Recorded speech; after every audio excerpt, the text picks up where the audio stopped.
welcome to Biologics. So today in this class, I am going to discuss with you how you can calculate the overall charge on peptide or of an individual amino acid, right?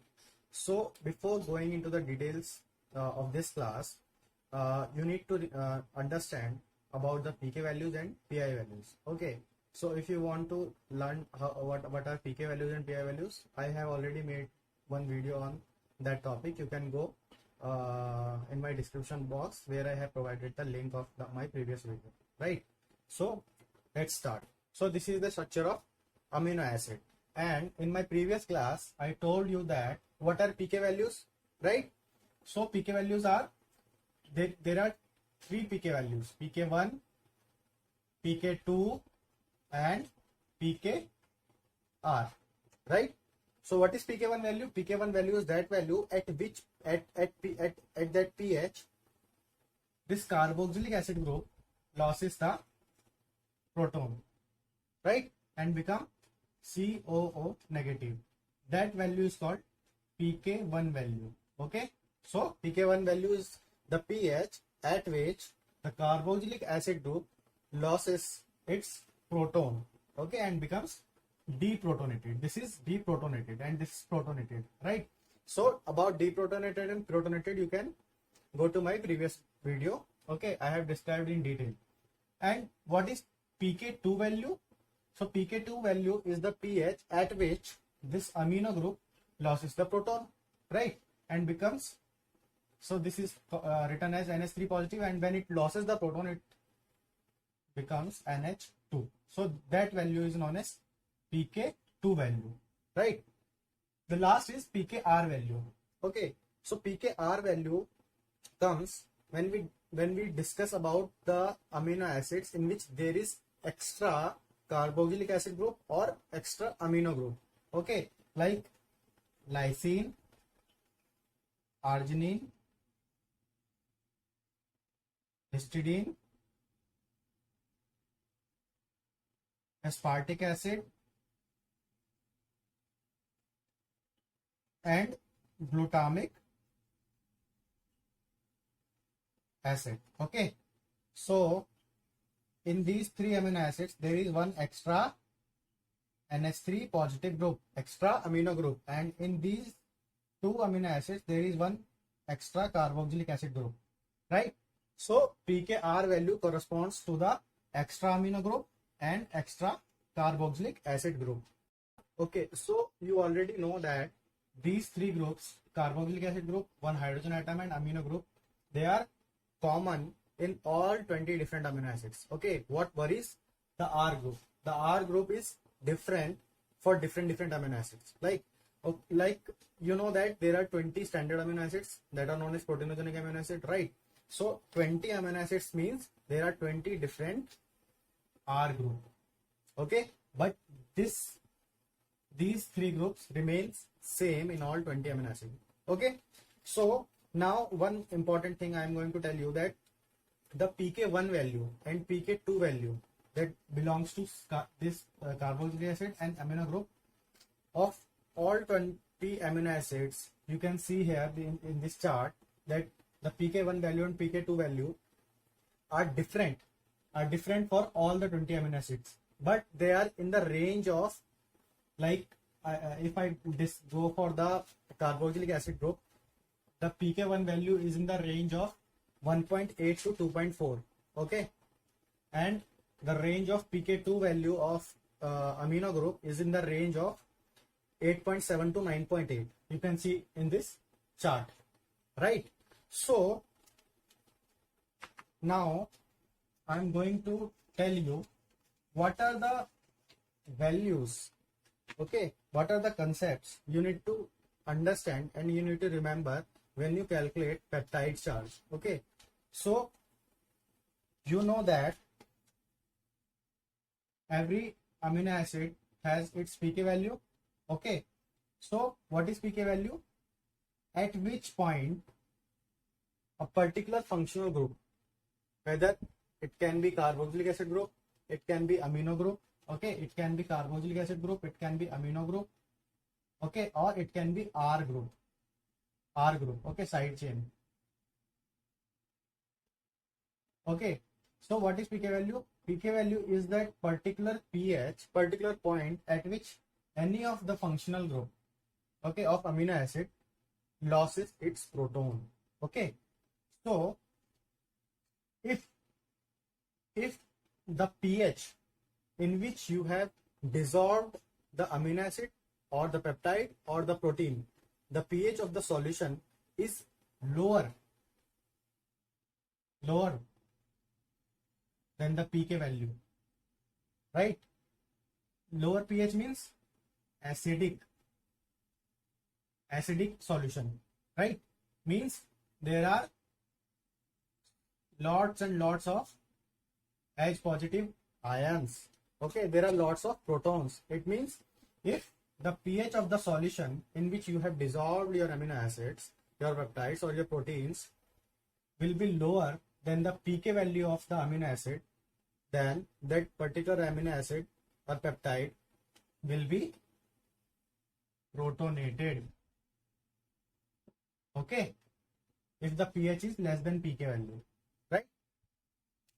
And if the pH is greater than pK value, okay, greater pH means you have dissolved your amino acid or peptide in the basic solution where there is no H positive ion, right? So there is no positive ions, there is no protons. So what will happen? All these groups will lose the protons and will become deprotonated. Okay, you got this? Now we'll simplify this. If the pH is less than the pK value, okay, so the functional group will be protonated. And if the pH of solution is greater than the pK value of amino acid, then the functional group will be deprotonated, right? So you need to remember this concept. If the pH in which you have dissolved your amino acid is less than the pK value of amino acid, then the functional group of the amino acid will be protonated. And if the pK value of the amino acid is less than pH, okay, then the functional group will be deprotonated, right? Now you need to remember some pK values. Okay, now you will say that there are 20 amino acids. Do we need to remember the pK values of all the 20 amino acids? No, there is no need to remember the pK value of all the amino acids. Okay, because there is pK1 of all the amino acids, pK2 of all the amino acids, and there are 5-6 amino acids which has pKr value also. So how many values you are going to remember? So it is very difficult. Okay, right? So I am going to tell you the logic, simple logic through which you can calculate the peptide charge within a minute, right? So you need to remember just 7 values. Okay, and remembering 7 values is not so much difficult if you are going to give your CSIR or DBT exam, right? So what are those pK value? Okay, so first is the range of COO negative. Okay, these are pK values. Range of COO negative. Okay, so this is 1.8 to 2.4. 1.8 to 2.4. Okay, so this is pK1. Okay, now range of NH3 positive. This is 8.7 to 9.8. Okay, now as you know that if you are going to calculate the overall charge of peptide, okay, you know that which amino acids provide charge to the peptide or protein? Okay, only charged amino acids. no non-polar amino acids, no uncharged amino acids will provide the charge on the peptide or protein. Okay, so only those amino acids which carry extra negative or positive charge will provide the overall charge of the peptide, will be responsible for the overall charge of the peptides. Okay, so you need to remember the pKr values of only those amino acids which have extra charge group, extra amino or carboxylic group, right? So this is pk1 value, this is pk2 value. Okay, so this is the pk1 value range of all the 20 amino acids, 1.8 to 2.4. Okay, all the 20 amino acids pk1 value comes in between the this range 1.8 to 2.4, and all the pk2 value of all the 20 amino acids comes in between the this range 8.7 to 9.8. right? Now the pk value, pkr of lysine is 10.5. okay, pkr of arginine is 12.5. This is 10.5, this is 12.5. okay, and pkr value of histidine is 6. okay, so these were the basic amino acids. Which amino acid? Basic. Now there are two acidic amino acids also. What are they? pkr value of aspartic acid is 3.6, and pkr value of glutamic acid is 4.2. right? So you need to remember only these 7 values and you can calculate the peptide charge very easily. We'll learn how to calculate the charge of an individual amino acid, then we'll go for the peptide. okay, so suppose you have in a question you have given that there is one amino acid, that is glycine. okay, and you have given the pk1 value and pk2 value both. Now you just have to calculate the overall charge. okay, so how will you calculate? So suppose pk1 value is given, okay, and pk1 value is the value of COH, that is given 2.38. okay, and pk2 value for amino group is given, that is 9.78. okay, so pk1 value is given, pk2 value is given. Now you just have to calculate the overall charge. okay, and you have to calculate the charge at pH 5. okay, so now what will you do? You will go first for this pk2 value. You can see here that pk2 value is greater than the pH value 5. right? Now you know that if the pH is less than the pk value, what happens? The functional group becomes protonated, right? Protonated. And you know that how to write protonated form of amino group? Like this, NH3 positive. So there will be one plus charge. okay, now we will move towards the carboxylic acid. okay, now you can see here that the pk1 value is less than the pH value, that is 2.38, and pH is 5, less than pH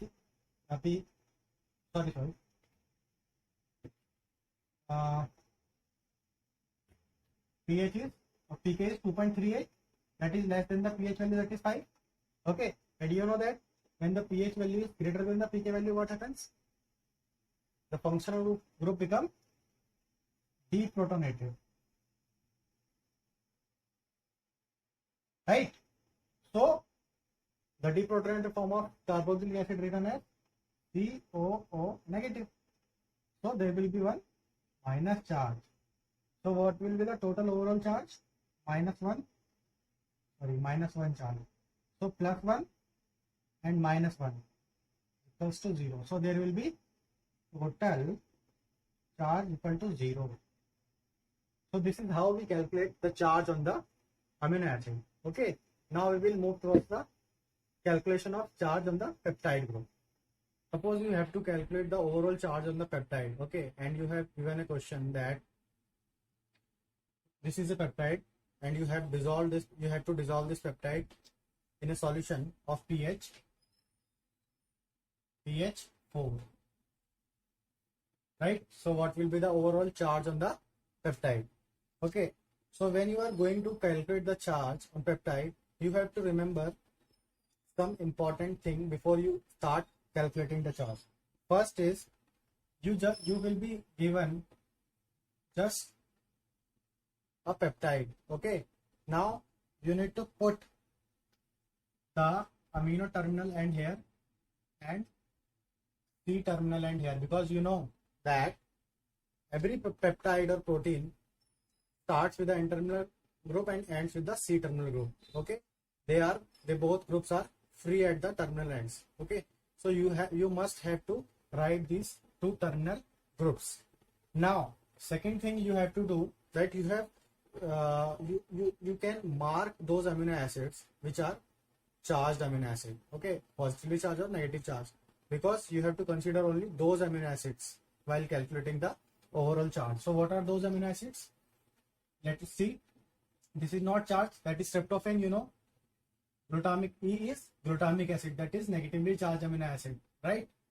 Threonine is not charged amino acid. D is aspartic acid, that is negatively charged amino acid. Okay. Serine is not charged amino acid. R, that is arginine, that is positively charged amino acid. Okay. So after this there is proline, P for proline, that is also not charged amino acid.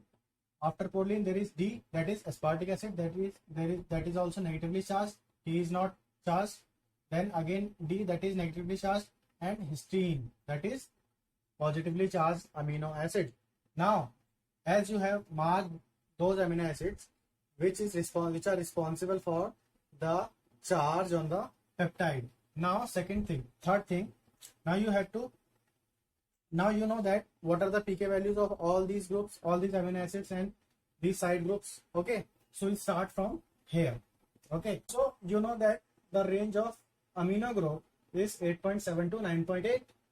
Okay, got it. Now this is pK value. Okay, so this pK value is greater than the pH value, that is 4. Okay, now you know that if pH is less than the pK value, what happens? The group will be protonated. Okay, and you know that how to write protonated amino group, like this. There is one NH3 positive, so it means there is one positive charge plus 1. Okay, now we will move towards the E, that is glutamic acid. Okay, you know that the charge on the pK value of glutamic acid is 3.6, sorry, 4.2.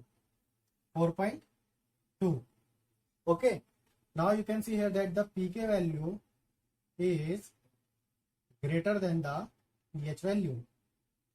Okay, so what will happen? This glutamic acid will be protonated. Therefore the carboxylic group of glutamic acid will be written as COOH. Okay, I hope you know that glutamic acid has side chain in which there is carboxylic acid group COH. Aspartic acid is also acidic group that has one extra COH. Arginine has extra amino group NH3, and histidine has extra NH3 group. So, okay, so you must know that which amino acid carry which functional group. Okay, so here you can see that the glutamic acid has carboxylic acid in its side chain, and the pK value of carboxylic acid is 4.2, that is greater than the pH. That's why it will be protonated, and the protonated form of carboxylic acid will be written as COOH. Okay, now move towards the aspartic acid. Okay, and you know that the pK value of aspartic acid is 3.6. Okay, now you can see here that the pK value is less than the pH value. Okay, so what will happen? It will be deprotonated. Okay, and you know that the deprotonated form of carboxylic acid group is written as COO negative. Okay, so there is one minus charge. Okay, okay, to make it more easier, you can write in the beginning the functional group of amino acids also. Okay, charged amino acids also, like glutamic acid has COOH, aspartic acid has COOH, arginine has NH3 positive. Okay, it has COOH, and it has COOH, and it has NH3 positive. Okay, so this will be easy for you. Okay, when you will calculate the peak, charge of that amino acid. Okay, now we will move towards the arginine. Okay, now you know that what is the pK value of arginine? That is 12.5. 12.5, and 12.5 is greater than the pH, that is given 4. Okay, sorry, greater than the pH. Okay, so what will happen? The amino group present in the arginine will be protonated, right? Protonated, and will written as NH3 positive. So there will be one plus charge, right? Now we'll move towards the D-aspartic acid, and you have already calculated the overall charge on the aspartic acid at pH 4. That is -1. So -1 will be also be for this D. Now the last amino acid, that is histidine, we have to count for this, and you know that the pK value of histidine is pK 6. So pK here is greater than the pH, that is 4. So what will happen? It will be protonated. Okay, and protonated amino group is written as NH3 positive. So there will be one plus charge, right? Now the last is terminal COOH group, carboxylic acid group, and you know that the range of pK for carboxylic acid is 1.8 to 2.4. Okay, and this pK is less than the pH. Okay, and you know that when pH is greater than the pK value, then there is deprotonation occur. Deprotonated, and deprotonated carboxylic acid is written as COO negative. Okay, so there will be one minus charge, right? Now what you have to do, you have to calculate the overall charge. So we will write all the charge we have calculated. So this is +1, right? There is no okay, there is no charge at this. Now there is -1. Okay, now here there is +1, sorry, this is -1, this is -1, this is +1, and this is -1, this is -1. Okay, and here it is +1, and this is minus 1. Okay, so let's calculate. Plus 1 plus 1 plus 1 plus 3 minus 1 minus 1 minus 1 minus 1 minus 4. So total will charge will be minus 1. Okay, so this is how we calculate the overall charge on the peptide. Okay, I hope you all understood this very well. If you have any doubt related to today's video tutorial, you can always write in the comment box all your doubts. And if you like this video, please subscribe my channel and share with your friends. Thank you so much.